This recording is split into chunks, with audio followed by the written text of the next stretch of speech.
Hello guys, very good morning. ಎಲ್ಲರೂ ಹೇಗಿದ್ದೀರಾ? I hope ಎಲ್ಲರೂ ಚೆನ್ನಾಗಿದ್ದೀರಾ ಅಂತ ಅಂದ್ಕೊಂಡಿದ್ದೀನಿ. ನಾನು ಕೂಡ ತುಂಬ ಚೆನ್ನಾಗಿದ್ದೀನಿ ಅಂತ ಹೇಳ್ತಾ ಇವತ್ತಿನ ವ್ಲಾಗ್ ಸ್ಟಾರ್ಟ್ ಮಾಡ್ತಾ ಇದ್ದೀನಿ. Welcome back to Lakshmi Lokesh YouTube channel guys. ಬೆಳಗ್ಗೆ ತಿಂಡಿಗೆ ಆ್ಯಕ್ಚುಲಿ ಇವತ್ತು ಸ್ಯಾಟರ್ಡೆ, ಅಂಗಡಿಗೆ ಇವತ್ತಿನ ಆಲ್ರೆಡಿ ಲೋಕಿನೇ ಅಂಗಡಿಲಿ ಬೆಳಗ್ಗೆ 7 ಗಂಟೆಗೆ ಅಂಗಡಿ ತೆಗ್ದಿದ್ದಾನೆ, ಹೋಗಿ ಇನ್ನೂ ಬಂದಿಲ್ಲ. ಇನ್ನು ತಿಂಡಿಗೆ ರಿತೇಶನ್ ಬಾಕ್ಸ್ 6:45ಗೆ ಹೋಗ್ತಾಳೆ, ಹಂಗಾಗಿ ಅವಳಿಗೆ ಸ್ವಲ್ಪ ಪುರಿ ಉಸ್ಲಿ ಮಾಡಿಕೊಟ್ಟಿದ್ದೆ. ಇನ್ನು ನಮಗೆ ಸ್ವಲ್ಪ ರೈಸ್ ಮಾಡಿ ಸೂಪರಾಗಿರೋವಂಥ ಬೇಳೆ ಸಾಂಬಾರು ಮಾಡಿದ್ದೀನಿ. ಟೇಸ್ಟ್ ಅಂತೂ ಸಖತ್ತಾಗಿರುತ್ತೆ. ನಾನು ಯಾವ ರೀತಿ ಮಾಡ್ತೀನಿ ಏನು ಅಂತ ನೆಕ್ಸ್ಟ್ ಬ್ಲಾಗಲ್ಲಿ ಶೇರ್ ಮಾಡ್ತೀನಿ. ಸೊ ನಮ್ಮನೆ ಸ್ಪೆಷಲ್ ಆ್ಯಕ್ಚುಲಿ ತುಂಬ ಅಂದರೆ ಬೇಳೆ ಸಾಂಬಾರು ಅಂದರೆ ಎಲ್ರಿಗೂ ಏನೋ ಒಂಥರ ಅನಿಸ್ಬೋದು, ಬಟ್ ತರಕಾರಿ ಬೇಳೆ ಸಾಂಬಾರು ನಮ್ಮ ಮನೆಯಲ್ಲಿ ಸೂಪರ್ ಕಾಂಬಿನೇಷನ್ ಅಂತಲೇ ಹೇಳ್ಬೋದು. ಇನ್ನು ಇವತ್ತಿನ ವ್ಲಾಗಲ್ಲಿ ಆ್ಯಕ್ಚುಲಿ ನಿಮಗೆಲ್ಲ ನನ್ನ ತಮ್ಮನೇಲಿ ನೋಡಿದ್ರೇ ಗೊತ್ತಾಗಿರುತ್ತೆ ಏನು ಅಂತ. ಸೊ ತಲೆ ಇನ್ನೂ ಆರಿಲ್ಲ ಗೈಸ್, ಫುಲ್ಲು ಸಿಕ್ಕಾಪಟ್ಟೆ ತ್ಯಾವ ಇದೆ.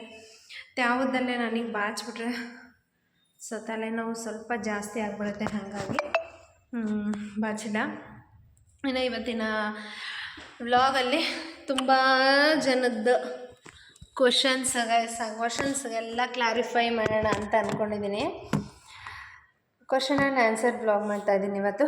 ಆ್ಯಕ್ಚುಲಿ ನಾನು ಕ್ವಶನ್ ಆ್ಯಂಡ್ ಆನ್ಸರ್ ಬ್ಲಾಗ್ ಮಾಡಬೇಕು ಅಂತ ಹೇಳಿದ್ರೆ ನಿಮಿಷ ಗೈಸ್. ಸೊ ಅಂತೂ ಈಗ ಸದ್ಯಕ್ಕೆ ಬಾಚೋಕ್ಕಾಗಲ್ಲ, ಸೊ ಹಂಗಾಗಿ ಹಾಗೆ ಗಂಟೆ ಹಾಕ್ಕೊಂಡಿದ್ದೀನಿ. ಮೊಬೈಲಲ್ಲೇ ತೋರಿಸ್ಕೊಂಡು ಬ್ಲಾಗ್ ಕಂಟಿನ್ಯೂ ಮಾಡೋದಕ್ಕೆ ಸೊ 2 ಫೋನ್ ಇಲ್ಲ ನನ್ನ ಹತ್ರ, ಹಾಗಾಗಿ ಸ್ವಲ್ಪ ಜನದ ಕ್ವಶನ್ಸ್ನ ಇಲ್ಲಿ ಬರ್ಕೊಂಬಿಟ್ಟಿದ್ದೀನಿ ನಾನು. ಆ ಕ್ವಶನ್ಸ್ ಪ್ರಕಾರ ಡೌಟ್ಸ್ನ ಕ್ಲಾರಿಫೈ ಮಾಡ್ತೀನಿ. ಅದರಲ್ಲಿ ನಾನು ಮೊದಲೇ ತಗೊಳೋದು ಬಿಸ್ನೆಸ್ ಫೀಲ್ಡಲ್ಲಿ ಮನೇಲೇ ಕೆಲಸ ಮಾಡಬೇಕು ಅಂತ ಅಂದ್ಕೊಂಡಿರೋರಿಗೆ ಯೂಸ್ ಆಗಲಿ, ಅಥವಾ ಮನೇಲೇ ಮಾಡ್ತೀನಿ ಅಂತ ಅನ್ನೋರು ಹೆಂಗೆ ಸ್ಟಾರ್ಟ್ ಮಾಡ್ತೀರಾ, ಬಟ್ಟೆ ಎಲ್ಲಿಂದ ತರೋದು ಏನು ಅಂತ ಹೇಳಿ ಸ್ವಲ್ಪ ಜನದ್ದು ತುಂಬ ಅಂದರೆ ತುಂಬ ಡೌಟ್ಸ್ ಇದೆ. ಆ ಡೌಟ್ಸ್ನ ಮೊದಲು ಕ್ಲಿಯರ್ ಮಾಡಿಬಿಡ್ತೀನಿ, ಆಮೇಲೆ ಮಿಕ್ಕಿದ್ದ ಡೌಟ್ಸ್ನ ಕ್ಲಿಯರ್ ಮಾಡ್ತೀನಿ. ಮೊದಲನೇದಾಗಿ ನಾನು ಜೀವಿತಾ ಗೌಡ ಸಿಸ್ಟರ್ ಮೆಸೇಜ್ ಮಾಡಿದರು. ಅವ್ರಿಗೆ ಆ್ಯಕ್ಚುಲಿ ನನಗೆ ಕ್ವಶನ್ ಕೇಳಿರೋದು, ಸಿಸ್ಟರ್ ಮನೇಲೇ ನಾನು ಬಿಸ್ನೆಸ್ ಸ್ಟಾರ್ಟ್ ಮಾಡಬೇಕು ಅಂತ ಹೇಳಿದ್ರೆ ಹೆಂಗೆ ಮಾಡಬೇಕು, ನೀವು ಬಟ್ಟೆ ಎಲ್ಲಿಂದ ತರ್ತೀರಾ, ಹಾಗೆ ಎಲ್ಲಿ ಶಾಪ್ ಲೊಕೇಶನ್ ಹೇಳಿ, ಅಡ್ರೆಸ್ ಹೇಳಿ ಅಂತ ಹೇಳಿ ನಿನ್ನೆ ನನಗೆ ಜುಲೈ ಮಂತ್ ಇನ್ಕಮ್ ಅಂತ ಹೇಳಿ ನಾನೊಂದು ವ್ಲಾಗ್ ಮಾಡಿದ್ದೆ. ಆ ವ್ಲಾಗಲ್ಲಿ ನನಗೆ ಅವರು ಒಂದು ಕ್ವಶನ್ಸ್ ಕೇಳಿದ್ದಾರೆ. ಆ ಕ್ವಶನ್ಗೆ ಆಲ್ರೆಡಿ ನಾನು ಕಮೆಂಟಲ್ಲಿ ರಿಪ್ಲೈ ಕೊಟ್ಟಿದ್ದೀನಿ, ಬಟ್ ಆದ್ರೂ ಇದನ್ನು 3-4 ಜನ ಶ್ರುತಿ ಸಿಸ್ಟರ್ ಅನ್ನೋರು ಅದನ್ನೇ ಕಮೆಂಟ್ ಮಾಡಿದ್ದಾರೆ. ಜೀವಿತಾ ಗೌಡ ಅವರು, ಹಾಗೆ ಲಕ್ಷ್ಮಿ ಅನ್ನೋರು, ನನ್ನ ಹೆಸರು ಅದು ಅದಕ್ಕೆ ನಗು ಬಂತು ಅಷ್ಟೇ, ಮತ್ತು ಸುನೀತಾ ಅನ್ನೋರು, ಈ 4 ಜನ ಸಿಸ್ಟರೂ ಬಟ್ಟೆ ಬಿಸ್ನೆಸ್ ಬಗ್ಗೆ ಕೇಳಿದ್ದೀರಾ. ಸೊ ಅದಕ್ಕೆ ಅವ್ರಿಗೆ ಮೊದಲನೇದಾಗಿ ಅವ್ರಿಗೆ ಕ್ಲಾರಿಟಿ ಕೊಟ್ಬಿಡೋಣ ಅಂಥೇಳಿ ಫಸ್ಟು ಅದೇ ಕ್ವಶನ್ಸ್ನ ಸೆಲೆಕ್ಟ್ ಮಾಡ್ಕೊಂಡಿದ್ದೀನಿ. ಸಿಸ್ಟರ್, ನಾನು ಆ್ಯಕ್ಚುಲಿ ಬಟ್ಟೆ ಬಿಸ್ನೆಸ್ಸು ಸ್ಟಾರ್ಟ್ ಮಾಡೋದು ಬಂದು ಎಲ್ಲಿಂದ ತೊಗೊಂಡು ಬರ್ತೀನಿ ಅಂತ ಹೇಳಿದ್ರೆ, ನಾನು ತರೋದು ಚಿಕ್ಕಪೇಟೆಯಿಂದನೇ. ಚಿಕ್ಕಪೇಟೆಯಲ್ಲಿ ಯಾವ ಶಾಪು ಅಂತ ಕೇಳ್ಬೋದು, ಬಟ್ ಪ್ರೆಸೆಂಟು ನಾನು ತೊಗೊಂಬರ್ತಾ ಇರೋದು ಮೆಟ್ರೋ ಸ್ಟೇಷನ್ ಇಳಿದ್ರೆ ಆಪೋಸಿಟ್ಟೇ ರೋಡ್ ಕ್ರಾಸ್ ಮಾಡಿ, ಚಿಕ್ಕಪೇಟೆ ಮೆಟ್ರೋ ಸ್ಟೇಷನ್ ಇಳಿದ್ಮೇಲೆ ಆಪೋಸಿಟ್ ರೋಡ್ ಕ್ರಾಸ್ ಮಾಡಿದ್ರೆ ಲೆಫ್ಟ್ ಸೈಡಲ್ಲೇ ನಿಮಗೆ ಕಾಣಿಸುತ್ತೆ ಬೀರು ಫ್ಯಾಷನ್ಸ್ ಅಂತ. ಸೊ ಆ ಬೀರು ಫ್ಯಾಷನ್ಸಲ್ಲಿ ಒಟ್ಟು 4 ಫ್ಲೋರ್ ಇದೆ. ಒಂದು ಜೆಂಟ್ಸ್ ಫ್ಲೋರು, ಒಂದು ಲೇಡೀಸ್ ಚೂಡಿದಾರು, ನೈಟಿ ಸೆಕ್ಷನ್ಸ್ ಇದೆ, ಲೆಗ್ಗಿನ್ ಸೆಕ್ಷನ್ಸ್ ಇದೆ, ಸ್ಯಾರಿ ಸೆಕ್ಷನ್ಸ್ ಇದೆ. ಆಮೇಲೆ ಸ್ಯಾರಿ ಸೆಕ್ಷನ್ಸ್ ಅಂದರೆ ಯಾವ ಥರ ಇದೆ ಅಂತ ಹೇಳ್ಬಿಡ್ತೀನಿ. ಸ್ಯಾರಿ ಬಿಸ್ನೆಸ್ ಮಾಡೋರು ಬೀರು ಫ್ಯಾಷನ್ಸ್ಗೆ ಅಂದರೆ ಈಗ 100 ರುಪೀಸು, 90 ರುಪೀಸು, 80 ರುಪೀಸಿಂದ ಸ್ಯಾರಿ ಸ್ಟಾರ್ಟ್ ಇದೆ. ಅದನ್ನು ತೊಗೊಂಬಂದು ನೀವು 80, 90 ಮತ್ತು 120 ಎಲ್ಲ ಸ್ಯಾರಿನೂ ಮಿಕ್ಸಲ್ಲಿ ಹಾಕ್ಬಿಡಿ. ಮಿಕ್ಸಲ್ಲಿ ಹಾಕಿದಾಗ 80 ರುಪೀಸ್ ಸ್ಯಾರಿನೂ ಅಷ್ಟೇ, 90ದು ಅಷ್ಟೇ, 110, 120 ಅಷ್ಟೇ. ಫಿಕ್ಸ್ ರೇಟ್ 150 ಮಾಡ್ಕೊಳ್ಳಿ. ಅವಾಗ ಇಲ್ಲಿ ಇದರಲ್ಲಿ ಒಂದು ಸ್ವಲ್ಪ ಲಾಭ ಕಮ್ಮಿ ಬರುತ್ತೆ, ಅದರಲ್ಲಿ ಜಾಸ್ತಿ ಬಂದಂಗೆ ಆಗುತ್ತೆ. 80 ರುಪೀಸಲ್ಲಿ ಬಂದು 70 ಬರುತ್ತೆ. 110 ರುಪೀಸಲ್ಲಿ ನಿಮಗೆ ಬರೀ 40 ರುಪೀಸ್ ಸಿಗುತ್ತೆ. ಅದಕ್ಕೂ ಮ್ಯಾನೇಜ್ ಸಿಗುತ್ತೆ, ಫಾಸ್ಟ್ ಮೂವಿಂಗ್ ಆಗುತ್ತೆ, ಬೇಗ ಸೇಲ್ ಆಗುತ್ತೆ. ಈ ಸ್ಯಾರೀಸಲ್ಲಿ 80 ರುಪೀಸ್, 90 ರುಪೀಸು, 110 ರುಪೀಸಲ್ಲಿ ನಿಮಗೆ ಬ್ಲೌಸ್ ಬರೋದಿಲ್ಲ, ವಿತೌಟ್ ಬ್ಲೌಸ್ ಬರುತ್ತೆ. 1 150 ಮೇಲ್ ಬರೋದು ವಿತ್ ಬ್ಲೌಸ್ ಬರುತ್ತೆ. ಅದನ್ನು ನೀವು 250 ಮಾರ್ಕೊಳ್ಳಿ. ಅದು ಕ್ವಾಲಿಟಿನೂ ಚೆನ್ನಾಗಿರುತ್ತೆ, 250 ರುಪೀಸ್ ವರ್ತು ಇರುತ್ತೆ. ಸೊ ಆ ಸ್ಯಾರಿ ನಿಮಗೆ ಬೆಟ್ರು ಅಂತ ಅನಿಸುತ್ತೆ. ಹಾಗೆ ಬೀರು ಫ್ಯಾಷನ್ ಒಂದೇನಾ ಅಂತ ಹೇಳ್ಬೋದು. ಬೀರು ಫ್ಯಾಷನಲ್ಲಿ ನಾನು ಆಗಲೇ ಏನೇನು ಸಿಗುತ್ತೆ ಅಂತ ಹೇಳ್ಬಿಟ್ಟಿದ್ದೀನಿ. ಅದು ಬಿಟ್ಟರೆ ಚಿಕ್ಕಪೇಟೆಯಲ್ಲಿ ತುಂಬ ಶಾಪ್ಸ್ ಇದೆ. ನೀವು ಹೋಗ್ತಿದ್ರೆ ರೋಡಲ್ಲೆಲ್ಲ ನೀವು ನೋಡ್ತಿರ್ಬೋದು, ಮೇಡಮ್ ಸ್ಯಾರಿನ ಹೋಲ್ಸೇಲ್ಗೆ ಬನ್ನಿ ನಾವು ಕರ್ಕೊಂಡು ಹೋಗ್ತೀವಿ ಅಂತ ಹೇಳ್ತಾರಲ್ವ, ಹೋಗಿ. ಬಟ್ ಆದರೆ ಒಂದು ತಿಳ್ಕೊಳ್ಳಿ, ಒಂದೇ ಅಂಗಡೀಲಿ ನೀವು ಪರ್ಚೇಸ್ ಮಾಡೋ ಹಂಗಿಲ್ಲ. ಅಂದರೆ ಒಂದೇ ಅಂಗಡಿಲಿ ಅಂದರೆ ಈಗ ಅವ್ರು ಕರ್ಕೊಂಡು ಹೋಗ್ತಾರೆ. ಅವ್ರು ಕರ್ಕೊಂಡು ಹೋಗಿದ ತಕ್ಷಣ ನಿಮಗೆ ಯಾವ ಥರ ಅವರು ಅಪ್ರೋಚ್ ಮಾಡ್ತಾರೆ ಅಂದರೆ, ಆ ಅಂಗಡೀಲಿ ನಾವು ತೊಗೊಂಬಿಡ್ಬೇಕು. ಯಾಕಂದರೆ ಮೇಡಮ್ ಇದು ಹಾಕಿ, ಇದು 80 ರೂಪಾಯಿದು, ನೀವು 150 ರೂಪಾಯಿಗೆ ಆರಾಮಾಗಿ ಮಾರ್ಬೋದು, 200 ರೂಪಾಯಿದು ಹಾಕಿ ಆರಾಮಾಗಿ 300 ರೂಪಾಯಿಗೆ ಮಾರ್ಬೋದು. ಅವರು ಹೆಂಗೆ ಹೇಳ್ತಾರೆ ಅಂದರೆ ನಿಮಗೆ ಅಟ್ರ್ಯಾಕ್ಟ್ ಆಗಿಬಿಡ್ತೀವಿ ನಾವು, ಆ ಥರ ಹೇಳ್ತಾರೆ.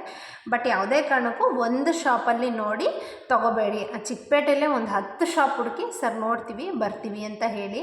ಯಾವ ಅಂಗಡೀಲಿ ನಿಮಗೆ ರೆಸ್ಪಾನ್ಸ್ ನೀಟಾಗಿ ಮಾಡ್ತಾರೋ ಆ ಅಂಗಡೀಲಿ ಹೋಗಿ. ತುಂಬ ಕ್ರೌಡ್ ಇರೋ ಅಂಗಡೀಲಿ ನಮ್ಮನ್ನು ಕೇರು ಮಾಡಲ್ಲ ಅವರು. ಯಾಕೆಂದರೆ ನಮ್ಗೆ ಎಕ್ಸ್ಪ್ಲೇನ್ ಮಾಡೋಷ್ಟು ಅವ್ರಿಗೆ ಟೈಮು ಇರಲ್ಲ. ಅವರು ನಮ್ಮನ್ನು ಕೇರು ಮಾಡಲ್ಲ. ಮೇಡಮ್ ಬೇಡ, ಬೇಕಂದರೆ ತೊಗೊಳ್ಳಿ, ಬೇಡ ಅಂದರೆ ಹೋಗಿ ಅಂತ ಹೇಳ್ತಾರೆ. ಸೊ ಯಾವ ಅಂಗಡೀಲಿ ಕೇರ್ ಮಾಡಿ, ಅಂದರೆ ನಮ್ಮನ್ನು ಕೇರ್ ಮಾಡಬೇಕು ಅಂತ ನಾನು ಹೇಳ್ತಲ್ಲ. ಸೊ ಯಾರಿಗೆ ನಿಜವಾಗ್ಲೂ ವ್ಯಾಪಾರ ಕಡಿಮೆ ಇರುತ್ತಲ್ವ, ಅಲ್ಲೋಗಿ ನೀವು ನಿಧಾನಕ್ಕೆ ನೋಡಿ. ಬೇಕಾದರೆ 100 ರೂಪಾಯಿದು ಒಂದು 10 ಸೀರೆ ತೊಗೊಳ್ಳಿ, 200 ರೂಪಾಯಿದು ಒಂದು 10 ಸೀರೆ, ಈ ಥರ ಅಂಗಡಿಗಳ್ನ ಹುಡುಕಿ ಫಸ್ಟ್ನೇ ದಿವಸ ಫುಲ್ಲು ರೌಂಡ್ ಮಾಡಿ, 2ನೇ ದಿವಸ ಯಾವ ಅಂಗಡಿ ಬೆಟ್ರು ಅನಿಸುತ್ತೆ ಅಂಥೇಳಿ ಒಂದೊಂದು ಅಂಗಡೀಲಿ ಯಾವ್ಯಾವ ರೇಟ್ ಇದೆ, ಸೇಮ್ ಸ್ಯಾರಿನೇ ಇನ್ನೊಂದು ಅಂಗಡೀಲಿ ಕೇಳಿ, ಆವಾಗ ನಿಮಗೆ ಡಿಫ್ರೆನ್ಸ್ ಗೊತ್ತಾಗುತ್ತೆ. ಸಪೋಸ್ ಈ ವೇಲ್ ಇವಾಗ ಒಂದು ಅಂಗಡೀಲಿ 40 ರೂಪಾಯಿ ಅಂದರೆ ಇನ್ನೊಂದು ಅಂಗಡೀಲಿ 60 ಇರುತ್ತೆ, ಇನ್ನೊಂದು ಅಂಗಡೀಲಿ 35 ಇರುತ್ತೆ, ಇನ್ನೊಂದು ಅಂಗಡೀಲಿ ನೀವು 50 ಪೀಸ್ ತೊಗೊಂಡ್ರೆ 15 ರೂಪಾಯಿ ಕೊಡ್ತೀನಿ ಅಂತ ಹೇಳ್ತಾರೆ. ಈ ಥರ ಇರುತ್ತೆ. ಸೊ ಯಾವ ಅಂಗಡಿ ಬೆಸ್ಟ್ ಅಂತ ಇರುತ್ತೆ ಆ ಅಂಗಡಿ ಸೆಲೆಕ್ಟ್ ಮಾಡಿಕೊಂಡು ನೀವು ತೊಗೊಂಬರ್ಬೋದು. ಇದೇ ಶಾಪ್ ಅಂತ ಏನೂ ಇಲ್ಲ. ಇನ್ನು 2ನೇ ಕ್ವಶನ್ಸು, ಕಾವ್ಯಶ್ರೀ ಸಿಸ್ಟರ್ ಅಂತ ಮನೆ ಬಗ್ಗೆ ಕೇಳಿದ್ದಾರೆ. ಸಿಸ್ಟರ್ 2 ವರ್ಷದಲ್ಲಿ ಅವಮಾನ ಮಾಡಿದ 2 ವರ್ಷದಲ್ಲಿ ಮನೆ ಹೆಂಗೆ ಕಟ್ಟಿದ್ರಿ ನೀವು ಅಂತ ಕೇಳಿದ್ದೀರಾ. ಅವರಿಗೆ ನನ್ನ ಆನ್ಸರು, ಸಿಸ್ಟರ್ ನಾನು ಬ್ಲಾಗಲ್ಲಿ ಫುಲ್ಲು ತಿಳಿಸಿದ್ದೀನಿ. ನನಗೆ ಆ್ಯಕ್ಚುಲಿ ನಾನು ಪ್ರೆಗ್ನೆಂಟ್ ಇದ್ದಾಗ ಮನೆ ಹುಡ್ಕೋದು, ಮನೆ ಕಟ್ಟೋದು ಅಂತ ಹೇಳಿದ್ರೆ ತುಂಬ ಆಗದಿದ್ದ ಕೆಲಸನೇ ಅಂತಲೇ ಹೇಳ್ಬೋದು ಅದು. ಬಟ್ ಮನೆ ಸಡನ್ನಾಗಿ ಖಾಲಿ ಮಾಡಬೇಕು ಅಂತ ಹೇಳಿದಾಗ, ಅಂದರೆ ಅವರು ನಾವು ಕಾರ್ ತೊಗೊಂಡು ಬಂದಿದ್ದ ಸ್ವಲ್ಪ ದಿನದಲ್ಲೇ ಲೀಸ್ಗಿದ್ದನ್ನ ಬಾಡಿಗೆ ಅಂತ ಹೇಳಿದ್ರು. ಬಟ್ ನಾವು ಈ ಕಡೆ ಫುಲ್ಲು ದುಡ್ಡು ಕಾರ್ಗೆ ಹಾಕ್ಬಿಟ್ಟಿದ್ದೀವಿ. ಈ ಕಡೆ ಮನೆ ಬೇರೆ ಮನೆ ಬಾಡಿಗೆ ಅಂದರೆ ಕಷ್ಟ ಆಗುತ್ತೆ. ಏನು ಮಾಡೋದು, ಅಂಗಡಿ ಬೇರೆ. ನಾನು ಅವಾಗ ಪ್ರೆಗ್ನೆಂಟ್ 9 ಮಂತ್ಸ್ ಮತ್ತು ಡೆಲಿವರಿ ಆದಮೇಲೆ ಮೇಂಟೈನ್ ಮಾಡೋದು ಕಷ್ಟ ಆಗುತ್ತೆ. ಹೆಂಗೆ ಮಾಡೋದು ಏನು ಅಂತ ಯೋಚನೆ ಮಾಡಿಕೊಂಡು ಎದುರುಗಡೆ ಮನೆ ಕೇಳಿದ್ದೇವೆ ನಾವು. ಅವನು ಕೊಡ್ತೀವಿ ಅಂತ ಹೇಳ್ದವನು ಆಪೋಸಿಟೇ ಇನ್ನೂ ಒಂದು ಶಾಪ್ ಇದೆ ನಮಗೆ. ಆ ಶಾಪ್ ಅವ್ರು ಏನು ಹೇಳಿದ್ರೋ ಗೊತ್ತಿಲ್ಲ, ಅವ್ರ ಮಾತು ಕೇಳಿಕೊಂಡು ನಮಗೆ ಮನೆ ಕ್ಯಾನ್ಸಲ್ ಆಯಿತು. ಆ ಟೈಮಲ್ಲಿ ನಾನು ಸಿಕ್ಕಾಪಟ್ಟೆ ಟೆನ್ಷನ್ ತೊಗೊಂಡಿದ್ದೆ. ಏನು ಹಿಂಗಾಯಿತು, ಮನೆ ಅಡ್ವಾನ್ಸ್ ಕೊಡೋಕೆ ಹೋಗೋ ಟೈಮಲ್ಲಿ ಹಿಂಗಾಯ್ತಲ್ಲ ಅಂಥೇಳಿ. ಅದು ಅವರು ಆ ಮನೆಗೆ 7 ಲಕ್ಷ ರೂಪಾಯಿ ಅಂತ ಹೇಳಿದರು. ಆದರೂ ಪರವಾಗಿಲ್ಲ ಅಂತೇಳಿ ನಾವು ಹೋಗಿದ್ವಿ. 7 ಲಕ್ಷ ಕೊಡ್ತೀನಿ ಅಂದ್ರೂ ಕೈ ಕೊಟ್ಬಿಟ್ರಲ್ಲ ಅಂಥೇಳಿ ಅವಾಗ ಅಮ್ಮ ಸಮಾಧಾನ ಮಾಡಿ, ನಮ್ಮ ಹತ್ರ ದುಡ್ಡೇ ಇರಲಿಲ್ಲ. ಬಟ್ ಆದ್ರೂ ಎಲ್ಲದಕ್ಕೂ ಕಾರಣ ನನ್ನ ಫ್ಯಾಮಿಲಿನೇ. ನನ್ನ ಅಕ್ಕ, ನನಗಿಬ್ಬರು ಅಕ್ಕಂದಿರು, ನಾವು 4 ಜನ ಅಕ್ಕ ತಂಗಿದಿರು ಒಟ್ಟು. ಸೊ ನನಗೆ 4 ಜನನೂ ಹೆಲ್ಪ್ ಮಾಡಿದ್ದಾರೆ, ನನ್ನ ಅಮ್ಮ, ನಮ್ಮ ಭಾವಂದಿರು ಎಲ್ಲರೂ. ಸೊ ಅವರೆಲ್ಲ ಕೈ ಜೋಡಿಸಿದ್ದಕ್ಕೆ ಮನೆ ಆಯಿತು. ಬಟ್ ಮನೇದು ಸಾಲ ಮುಗ್ದಿಲ್ಲ. ಬಟ್ ಆದ್ರೂ ಮನೆ ಅವರಿಂದ ಅವರ ಅವಮಾನ ಮಾಡಿದ್ದಕ್ಕೆ ನಾನು ಮನೆ ಕಟ್ಟಿದ್ದು ಅಂತ ಹೇಳ್ಬೋದು. ಸೊ ಹಾಗಾಗಿ ಮನೆಯದು ಸದ್ಯಕ್ಕೆ ಮುಗ್ದಿದೆ. ಇನ್ನು ರಂಜಿನಿ ಸಿಸ್ಟರು ಅಷ್ಟೇ ಸೇಮ್ ಕ್ವಶನು. ಸಿಸ್ಟರ್ ನೀವು ಮನೆ ಕಟ್ಟೋಕ್ಕೆ ದುಡ್ಡೆಲ್ಲ ಹೆಂಗೆ ವಂಚಿಸಿದ್ರಿ, ಅಷ್ಟು ದುಡ್ಡನ್ನು ನೀವೇ ಹಾಕಿದ್ದೀರಾ ಅಂತಲೂ ಕೇಳಿದ್ದಾರೆ. ಇಲ್ಲ, ನಾನು ಆಗಲೇ ಹೇಳ್ದಂಗೆ 4 ಜನ ಅಕ್ಕ ತಂಗಿದ್ದಿರೋ ಒಂದು 10 ಲಕ್ಷ ಅಂದ್ರೂ 40 ಲಕ್ಷ ಆಯಿತು. ಅಮ್ಮ ಮತ್ತು ಭಾವಂದಿರು, ನಾವು ಸ್ವಲ್ಪ ಒಡವೆ ಅಡ ಇಟ್ಟಿರೋದು. ಸೊ ಹಿಂಗೆ ಒಟ್ಟು 90 ಲಕ್ಷಕ್ಕೆ ಮನೆ ಮುಗ್ದಿದೆ. ಬಟ್ ಎಲ್ಲ ದುಡ್ಡು ನಾನು ಇಟ್ಕೊಂಡಂತೂ ಏನೂ ಆಗಿಲ್ಲ. ಒಂದು ತಿಳ್ಕೊಳ್ಳಿ, ನಾವಂತೂ ನಮ್ಮ ಕೈಯಲ್ಲಿ ದುಡ್ಡು ಇಟ್ಕೊಂಡು ಯಾವುದೇ ಕಾರಣಕ್ಕೂ ಏನೂ ಮಾಡೋದಕ್ಕಾಗಲ್ಲ. ಸೊ ಸಾಲ ಮಾಡಲೇಬೇಕು. ಬಟ್ ಸಾಲ ಮಾಡೋದು ಸ್ವಲ್ಪ ಬಡ್ಡಿ ಇಲ್ದಿದ್ದು ಸಾಲ ಮಾಡಿದ್ರೆ ಬೆಟ್ರು ಅಂತ ಅನಿಸುತ್ತೆ. ಯಾಕೆ ಅಂತ ಹೇಳಿದ್ರೆ ಬಡ್ಡಿಗೆ ತೊಗೊಂಡು ಆ ಬಡ್ಡಿ ಕಟ್ಟೋಕ್ಕೆ ಮತ್ತೆ ಸಾಲ ಮಾಡಿ ಲೋನ್ ಅಂತ ಮಾಡಿಸಿ ಲೋನ್ ಕಟ್ಟೋಕ್ಕಾಗ್ದಿರ, ಬಡ್ಡಿ ಕಟ್ಟೋಕ್ಕಾಗ್ದಿರ ಇರೋದು ಕಳ್ಕೊಳೋ ಬದಲು ನಮಗೆ ಕೈ ಹಿಡಿತಾರೆ ಅನ್ನೋರು ಯಾರಾದರೂ ಇದ್ದರೆ ಈ ಥರ ಕೆಲಸಕ್ಕೆ ಕೈ ಹಾಕ್ಬೋದು ಸಿಸ್ಟರ್.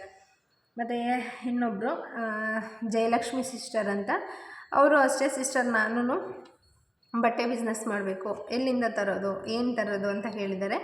ಸೊ ಸಿಸ್ಟರ್, ನಾನು ಆಗಲೇ ಹೇಳಿದ್ದೀನಿ, ಚಿಕ್ಕಪೇಟೆಯಲ್ಲಿ ನೀವು ಸುಮಾರು ಅಂಗಡಿ ಹುಡುಕಿ, ಬಟ್ ನಿಮಗೆಲ್ಲೂ ಗೊತ್ತಾಗಲಿಲ್ಲ, ನಾನು ಫಸ್ಟ್ ಟೈಮ್ ಬರ್ತಾ ಇರೋದು ಅಂತ ಹೇಳಿದ್ರೆ ಆಪೋಸಿಟ್ ಚಿಕ್ಕಪೇಟೆ ಮೆಟ್ರೋ ಸ್ಟೇಷನ್ ಇಳಿದು ಆಪೋಸಿಟ್ ಲೆಫ್ಟ್ ಸೈಡಲ್ಲೇ ಬೀರು ಫ್ಯಾಷನ್ ಅಂತ ಇದೆ. ಆ ಬಿಲ್ಡಿಂಗಲ್ಲಿ ಹೋಗಿ ಅದೇ ಬಿಲ್ಡಿಂಗಲ್ಲಿನೇ ನಿಮಗೆ ಪಕ್ಕ ಸುಮಾರು ಬಟ್ಟೆ ಹೋಲ್ಸೇಲ್ ಬಟ್ಟೆ ಶಾಪ್ ಇದೆ, ಲೆಗ್ಗಿನ್ಸ್ ಇದೆ, ಜೆಂಟ್ಸ್ದಿದೆ, ಕಿಡ್ಸ್ದಿದೆ. ಆ ಬಿಲ್ಡಿಂಗ್ ಹೋದ್ರೇ ಅದು ಒಂಥರ ಏನಂತಾರೆ ಕಾಂಪ್ಲೆಕ್ಸ್ ಥರ ಇದೆ ಅದು.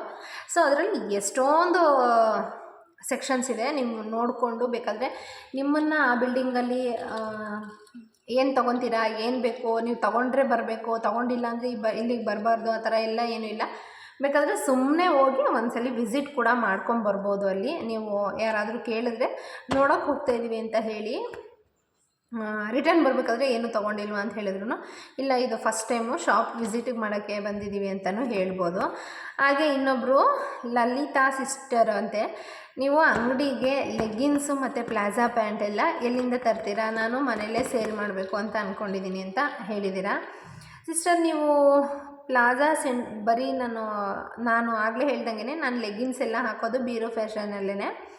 ಸೊ ನಮಗೆ ಬಂದು ಅದು ಪ್ರೈಸ್ ಬಂದು 140, 130, 160 ಹಿಂಗೆ ಬೀಳುತ್ತೆ. ಡಿಪೆಂಡ್ಸು ಕ್ವಾಲಿಟಿ ಮೇಲೆ, ಕಂಪನಿ ಮೇಲೆ ಇರುತ್ತೆ. ಸೊ ನಾವು ಕಮ್ಮಿ ಇರೋದನ್ನ ಈಗ 135 ತಂದರೆ 200 ರುಪೀಸ್ ಮಾರ್ಬೋದು. ಯಾಕೆ ಅಂತ ಹೇಳಿದ್ರೆ ನಿಮಗೆ 75 ರುಪೀಸ್ 65 ರುಪೀಸ್ ಅನಿಸ್ಬೋದು. 135 ರುಪೀಸ್ ತಂದರೆ ಲಾಭ. ಆ 65ಅಲ್ಲಿ ನೀವು ಕೊರಿಯರ್ ಚಾರ್ಜಸ್ಸು, ನಿಮ್ಮ ಬಸ್ ಚಾರ್ಜು, ನಿಮ್ಮದು ಊಟ ತಿಂಡಿದು, ಅಂಗಡಿ ಬಾಡಿಗೆದು ಎಲ್ಲ ಸೇರಿದ್ರೆ ಅಷ್ಟಿರಲೇಬೇಕು. 145, 150 ಲೆಗ್ಗಿನ್ಸ್ ತಂದರೆ 250 ರುಪೀಸ್ ಮಾಡ್ತಾರೆ. 250 ಅಷ್ಟೇ ಸೇಮ್. ಈಗ ನಮ್ಮದೇನೋ ಬಿಡಿ ಲೀಸಿಗಿದೆ, ಅಡ್ಜಸ್ಟ್ ಆಗುತ್ತೆ. ಬಟ್ ಬಾಡಿಗೆಗಿದ್ದೀನಿ ಅಂತ ಹೇಳಿದ್ರೆ ತುಂಬ ಜನ ಅದು ಕಷ್ಟ ಆಗಿಬಿಡುತ್ತೆ. ಒಂದೊಂದು ಏರಿಯಾದಲ್ಲಿ 10,000 ಬಾಡಿಗೆ ಇರುತ್ತೆ. ಸೊ ಈ ಥರ ಎಲ್ಲ ಕಟ್ಟಬೇಕು ಅನ್ನೋರು ಒಂದೊಂದು ಲೆಗ್ಗಿನ್ಸ್ನ 300 ರೂಪಾಯಿಗೆಲ್ಲ ಮಾರ್ತಾರೆ. ಆಮೇಲೆ ಇನ್ನೊಬ್ಬರು ಸಿಸ್ಟರು ನನಗೆ ಫನ್ನಿ ಕ್ವಶನ್ಸ್ ಕೇಳಿದ್ದಾರೆ. ಲಲಿತಾಂಬ ಅವ್ರ ಹೆಸರು. ಅವರು, ಸಿಸ್ಟರ್ ನೀವು ವ್ಲಾಗ್ ಮಾಡ್ತೀರಲ್ಲ, ನಿಮ್ಮ ಹಸ್ಬೆಂಡು, ನಿಮ್ಮ ಅತ್ತೆ ಮಾವ ಯಾರು ಏನೂ ಅನ್ನಲ್ವಾ? ಈ ಕ್ವಶನ್ಸ್ಗೆ ಏನು ಹೇಳಬೇಕು ಅಂತ ಗೊತ್ತಾಗ್ತಾಯಿಲ್ಲ. ಸೊ ಇಲ್ಲ, ಯಾರೂ ಏನೂ ಅನ್ನಲ್ಲ. ಯಾಕೆಂತ ಹೇಳಿದ್ರೆ ನಾವೊಂದು ಒಳ್ಳೇದು ಮಾಡ್ತೀವಿ ಅಂತಂದಾಗ ಯಾರೂ ಏನೂ ಮಾಡಲ್ಲ. ಏನೋ ಕೆಟ್ಟದ್ದು ಮಾಡ್ತಾಯಿದ್ದೀವಿ, ಅದರಿಂದ ಏನೋ ಅವ್ರಿಗೆ ತೊಂದರೆ ಆಗುತ್ತೆ, ಅಥವಾ ಅವ್ರ ಮನೆ ಹೆಣ್ಮಕ್ಳಿಗೆ ತೊಂದರೆ ಆಗುತ್ತೆ ಅಂದರೆ ಯಾರಾದರೂ ಅಂತಾರೆ. ಬಟ್ ನಮ್ಮ ಮನೇಲಿ ಆ ಥರ ಯಾರೂ ಏನೂ ಅನ್ನಲ್ಲ. ಬಟ್ ಒಂದು ಪ್ರಾಬ್ಲಮ್ ಏನು ಅಂದರೆ, ಅವರು ನನ್ನ ಜೊತೆ ಬಂದು ವ್ಲಾಗ್ ಮಾಡೋಕ್ಕಾಗಲ್ಲ. ಅವ್ರಿಗೆ ಇದೆಲ್ಲ ಶೈ ಅನಿಸುತ್ತೆ. ಅದರಲ್ಲೂ ಇತ್ತೀಚೆಗೆ ಸ್ವಲ್ಪ ಲೋಕಿ ಬರ್ತಾ ಇರೋದು ನನ್ನ ಜೊತೆ. ಇಲ್ಲ ಲೋಕಿ ಬಾ ಅಂತ ಹೇಳಿ ನಾನು ಫೋರ್ಸ್ ಮಾಡಿ ಕರೆದ್ರೆ ನನ್ನ ಜೊತೆ ಸ್ವಲ್ಪ ಲೋಕಿ ಬರ್ತಾ ಇದ್ದಾನೆ ಅಷ್ಟೇ. ಅದು ಬಿಟ್ಟರೆ ಅತ್ತೆ ಮಾವನ್ನ ವ್ಲಾಗಲ್ಲಿ ಅಂದರೆ ನನ್ನ ಜೊತೆ ಮಾತಾಡೋದಕ್ಕೆ ತೋರಿಸಿಲ್ಲ, ವಾಯ್ಸ್ ರೆಕಾರ್ಡಲ್ಲಿ ನಾನು ಅವ್ರನ್ನೂ ಕೂಡ ತೋರಿಸಿದ್ದೀನಿ. ಏನೂ ಪ್ರಾಬ್ಲಮ್ ಆಗಿಲ್ಲ. ನನಗೆ ತುಂಬ ಜನ ಕಮೆಂಟ್ ಮಾಡಿರೋದು. ಮತ್ತು ಅದರಲ್ಲೂ ಒಂದೇ ಕ್ವಶನ್ 5-6 ಜನ ಸೇಮ್ ರಿಪೀಟು, ಹೋಮ್ ಟೂರ್ ಮಾಡಿ ಅಂತ. ಆಲ್ರೆಡಿ ನಾನು ನಮ್ಮ ಮನೆ ಹೋಮ್ ಟೂರ್ನ 2 ಸಲ ಮಾಡಿದ್ದೀನಿ. ಸೊ ಅದನ್ನು ಮತ್ತೆ ಮಾಡೋದಕ್ಕಾಗಲ್ಲ ಸಿಸ್ಟರ್. ಸೊ ಹೋಮ್ ಟೂರ್ ಮಾಡಿದ್ದೀನಿ, ವ್ಲಾಗ್ ಚೆಕ್ ಮಾಡಿ. ಇನ್ನು ಇವತ್ತಿನ ಬ್ಲಾಗಲ್ಲಿ ನನ್ನ ಕ್ವಶನ್ ಆನ್ಸರ್ಸ್ಗೆ ನಾನೆಲ್ಲ ಆನ್ಸರ್ ತಿಳಿಸಿದ್ದೀನಿ ಅಂತ ಅಂದ್ಕೊಂಡಿದ್ದೀನಿ. ನನಗೆ ಬರೋ ಕಮೆಂಟ್ಸಲ್ಲಿ ನಾನು ಮೇಯ್ನ್ ಆಗಿರೋಂಥದ್ದನ್ನು ತೊಗೊಂಡಿದ್ದೀನಿ. ಇನ್ನು ಕೆಲವರು ನಾರ್ಮಲಾಗಿ ಮಾತಾಡಿರೋರು ಎಲ್ಲರೂ ಇದ್ದಾರೆ. ಬಟ್ ಆ ಕಮೆಂಟ್ಸಿಗೆ ನಾನು ರಿಪ್ಲೈ ಕೊಟ್ಟಿದ್ದೀನಿ. ಬಟ್ ಡೌಟ್ ಇದ್ದಿದ್ದು ಕ್ವಶನ್ ಅನಿಸೋದು ಇದಿಷ್ಟೇ. ನನ್ನ ಕಡೆಯಿಂದ ಇನ್ನೊಂದು ಸಜೆಷನ್ ಏನು ಅಂತ ಹೇಳಿದ್ರೆ, ಮೇಯ್ನಾಗಿ ಮನೇಲೇ ಬಿಸ್ನೆಸ್ ಮಾಡೋರು ಹುಷಾರಾಗಿ ಮಾಡಿ. ಮನೇಲಿ ಮಾಡೋರು ಸ್ವಲ್ಪ ನಾವು ಸಾಲ ಕೊಡಬೇಕಾಗತ್ತೆ. ಸಾಲ ಕೊಡಬೇಕಾದ್ರೆ ಎಂಥವ್ರಿಗೆ ಕೊಡಬೇಕು, ಏನು ಕೊಡಬೇಕು ಅನ್ನೋದನ್ನು ಯೋಚನೆ ಮಾಡಿ ಕೊಡಿ. ಯಾಕೆಂದರೆ ತೊಗೊಳ್ಬೇಕಾದ್ರೆ ತುಂಬ ಖುಷಿಯಿಂದ ತೊಗೊತಾರೆ. ಬಟ್ ಬಿಸ್ನೆಸ್ ಫೀಲ್ಡಲ್ಲಿ ಹಂಗೆಲ್ಲ ಕೈ ಸುಟ್ಕೊಳೋದು ತುಂಬ ಇದೆ. ಸ್ಟಾರ್ಟಿಂಗ್ ನನಗೆ 1 ವರ್ಷ ನನಗಷ್ಟು ಎಕ್ಸ್ಪೀರಿಯೆನ್ಸ್ ಆಗಲಿಲ್ಲ. ಬಟ್ ಆಮೇಲೆ ಹೆಂಗೆ ಏನು ಅಂತ ನನಗೂ ಗೊತ್ತಾಯಿತು.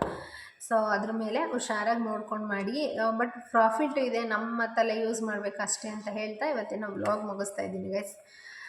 ವಿಡಿಯೋ ಇಷ್ಟ ಆಗಿದ್ದರೆ ಲೈಕ್ ಮಾಡಿ, ಶೇರ್ ಮಾಡಿ. ಹಾಗೆ ಇನ್ನೂ ಯಾರ್ಯಾರು ನನ್ನ ಚಾನಲ್ನ ಸಬ್ಸ್ಕ್ರೈಬ್ ಮಾಡಿಲ್ಲ ದಯವಿಟ್ಟು ಸಬ್ಸ್ಕ್ರೈಬ್ ಮಾಡ್ಕೊಂಡು ಸಪೋರ್ಟ್ ಮಾಡಿ. ಇವತ್ತಿನ ಟೈಮ್ ಬಂದು ಆಲ್ಮೋಸ್ಟ್ 12:30 ಆಗಿದೆ. ರತೀಕ್ಷಾ ಇನ್ನೇನು ಸ್ಕೂಲಿಂದ ಬರೋ ಟೈಮು. ಇವತ್ತು ಮನೇಲಿದ್ದರೆ ನೋಡಿ ಇಷ್ಟೊತ್ತಾಯಿತು ಫುಲ್ಲು ಕೆಲಸ ಮುಗಿಸೋದ್ರೊಳಗಡೆ. ಹಾಗೆ ನಮ್ಮ ಮನೆಯಂತೂ ನಾನು ಫರ್ನಿಚರ್ಸ್ ಇನ್ನೂ ತಂದಾಗಿಲ್ಲ. ನಂಗೆ ಸೋಫಾ ಸೆಟ್ ತರಬೇಕು ಅಂತ ಆಸೆ ಇದೆ, ಬಟ್ ಅದು ಯಾವಾಗ ಏನಾಗುತ್ತೋ ಗೊತ್ತಿಲ್ಲ. ಕಂಪ್ಲೀಟ್ ಕೆಲಸ ಮುಗಿಸೋ ಅಷ್ಟರಲ್ಲಿ ಇಷ್ಟೊತ್ತಾಯಿತು. ಋತ್ವಿಕ್ನ ಆಲ್ರೆಡಿ ಮಲಗಿಸಿದ್ದೀನಿ. ಸೊ ಮಲಗಿದಾನು ಅವ್ನು ಎದ್ಬಿಟ್ರೆ ಕಷ್ಟ, ಹಂಗಾಗಿ ಅವನ್ನ ಸೇಫಾಗಿ ಅವನಿಗೆ ತಿನ್ನಿಸಿ ಅವನ್ನ ರೆಡಿ ಮಾಡಿ ಅವನಿಗೆ ಸ್ನಾನ ಮಾಡಿಸಿ ಅವನ ಸಮಾಧಾನ ಆದರೆ ನಾವು ಸಮಾಧಾನ ಆದಂಗೆ. ಸೊ ಗೈಸ್, ಇವತ್ತಿನ ಬ್ಲಾಗ್ ಇಲ್ಲಿಗೆ ಮುಗಿಸ್ತಾ ಇದ್ದೀನಿ. Bye, take care, love you all guys. ಇದೇ ರೀತಿ ಸಪೋರ್ಟ್ ಮಾಡಿ.